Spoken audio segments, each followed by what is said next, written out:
शिवाजी महाराज और अफजल खान, ये किस्सा सबको पता है, पर शिवाजी महाराज और शाइस्ता खान ये कम पता रहता है।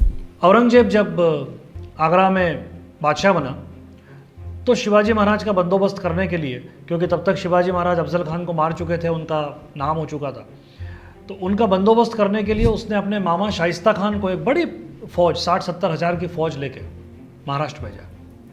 1660 में शाइस्ता खान ने पूना पर कब्जा कर लिया। अगले 3 साल तक उसकी छावनी पूना में ही रही। पूना में जो शिवाजी महाराज का लाल महल था उस पर उसने कब्जा कर लिया और वो उसी में रहने लगा। महाराज आसपास के गढ़ों में थे।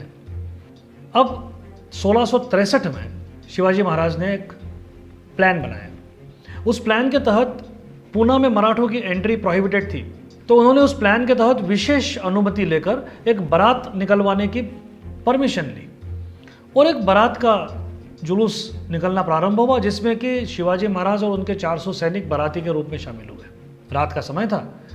कुछ देर बाद जब वो लाल महल के सामने से निकले तो उसमें से कुछ लोग लाल महल के अंदर प्रवेश कर गए। युद्ध चालू हुआ।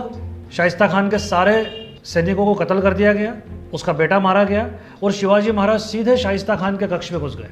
शाइस्ता खान अचंभित रह गया। उसने अपने गमले में जो भी दिया रखा हुआ था उसे लुढ़का दिया, अंधेरा हो गया और वो खिड़की से कूदकर भागने लगा।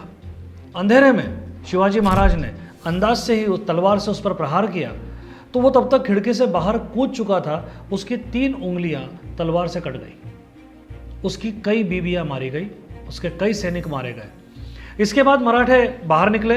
बाहर निकलकर एक तरह से अंधेरा और ये सब मराठों के आने की वजह से हल्ला, दहशत, इस सब का फायदा उठाकर मराठे सिंहगढ़ की तरफ निकल गए। उसके विपरीत दिशा में एक घाट आता है जिसका नाम है कातरस का घाट। वहां पर पहले ही कुछ बैल तैयार करके रखे थे जिनके सींग के ऊपर मशालें बांध के रखी गई थी। जैसे ही इशारा मिला वहां खड़े लोगों ने उन बैलों के सिर पे, सिंगों पर बंधी हुई मशालों को जलाकर उन बैलों को विपरीत दिशा में दौड़ा दिया।